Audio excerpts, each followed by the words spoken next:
Please do stick around to the end of this video as I've got some questions that I would like to ask you. Is motorcycle theft in Manchester getting worse or better? You would think that would be an easy question to answer.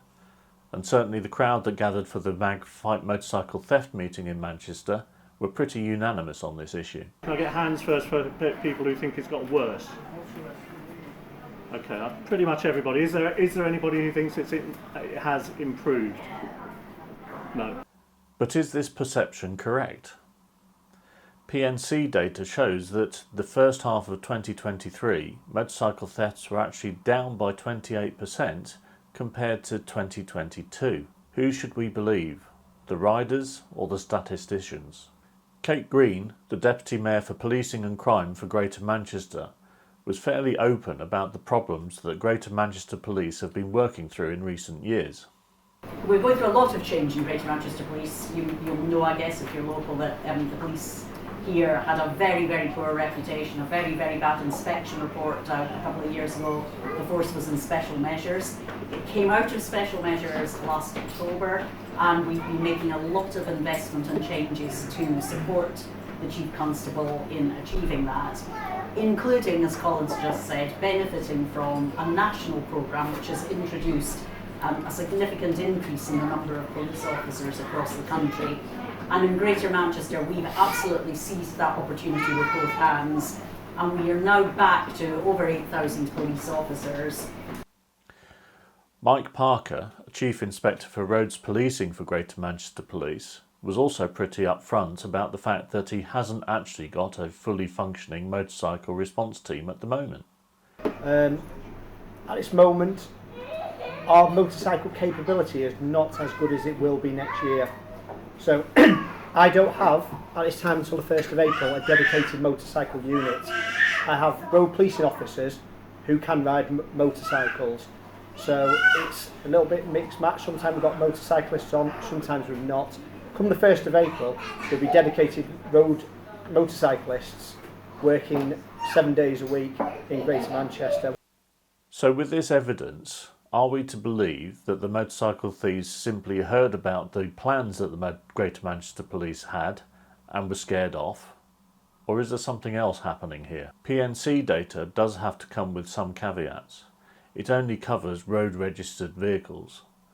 Therefore, off-road bikes will never actually hit the PNC data. It's generally accepted that motorcycle theft is 10 to 20% higher than the PNC data shows. We heard talk from Chief Inspector Mike Parker about the increased problems that they're facing with e-bikes, particularly the Surons. Upcoming problem, massive for us at the moment, is Surons. So there's a misconception in the public that we're chasing children on e-bikes. These are not e-bikes, these are electric motorcycles. So we've got some Surons on test at the moment. So we've been deploying them, we've been advertising on social media, it's getting great feedback. It's great to hear that GMP are actually using Suron bikes to pursue the offenders on Surons. But there's some problems with that. But we've got to look at the longer term options with Surons. So working from Eccles, as our unit does, it's great if we had a problem with antisocial behaviour in Salford. Okay, bikes will go straight out. But with a Suron, if our problem's in Wigan, by the time they get to Wigan, there's no charge left on him. I think that there was something a little bit more sinister than purely the off-road riding element of the theft figures that came out in the meeting though. There were multiple stories of riders who feel that there's no point reporting a theft because they don't believe that GMP will actually take any action.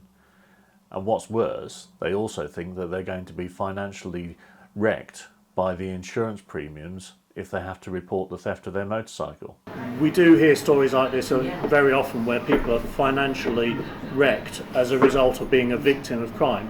Is there anything that you can do or that the government can do to help redress that balance so that these individuals are feeling like as victims they are being supported? Yeah, so we've just actually started this week with a new service for victims of crime which is located in GMP.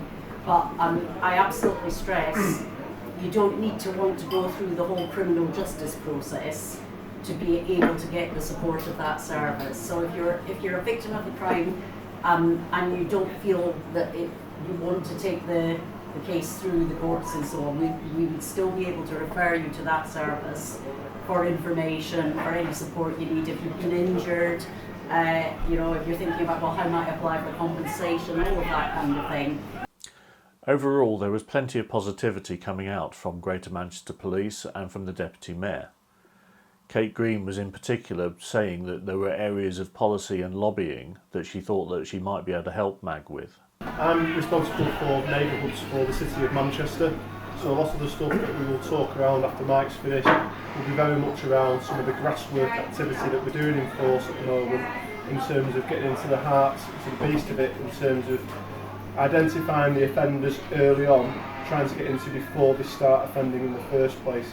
As Kate was just saying then, we have doubled road policing in Greater Manchester over the last 12 months. We have the majority of our work, the good majority, is around your people on the estates who've not got your insurance, who are riding stolen bikes, and they're not stealing bikes to go shopping to Tesco, so they're stealing these bikes to be involved in other forms of criminality. So the majority of people who we do deal with on the motorcycles are in possession of drugs, have just committed burglaries, are in possession of weapons.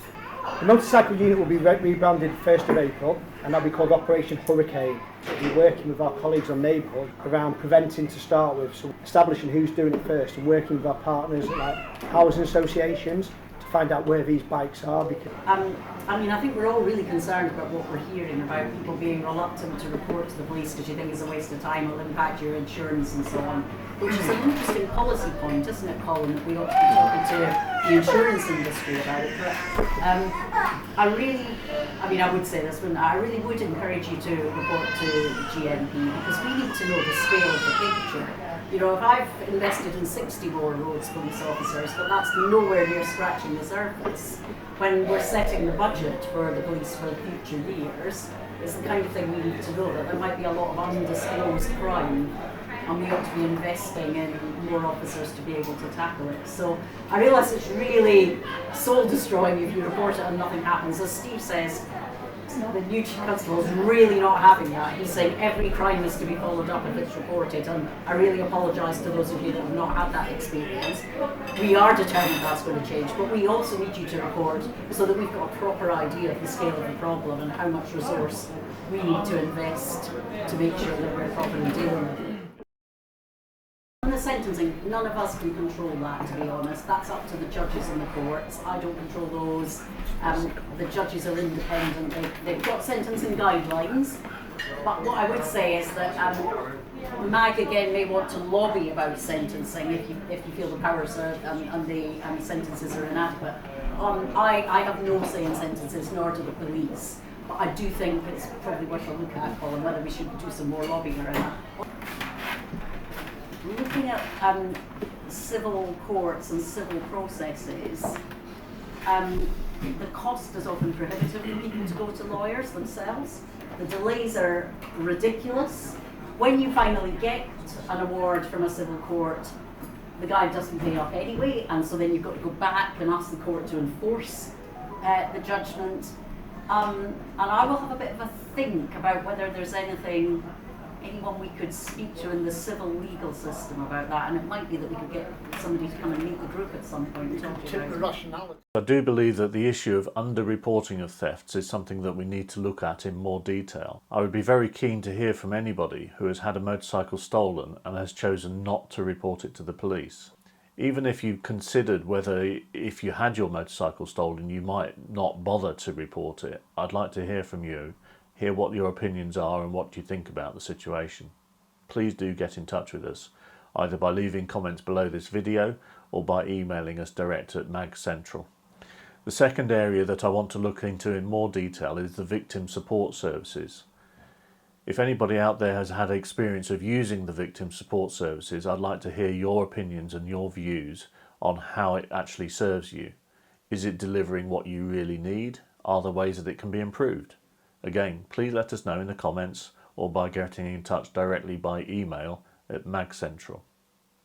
This is good timing. We can do some things in the meantime, but it also gives me something to start to think about for the next police and crime plan. So thanks for the chance to come tonight. It's really good to see everyone.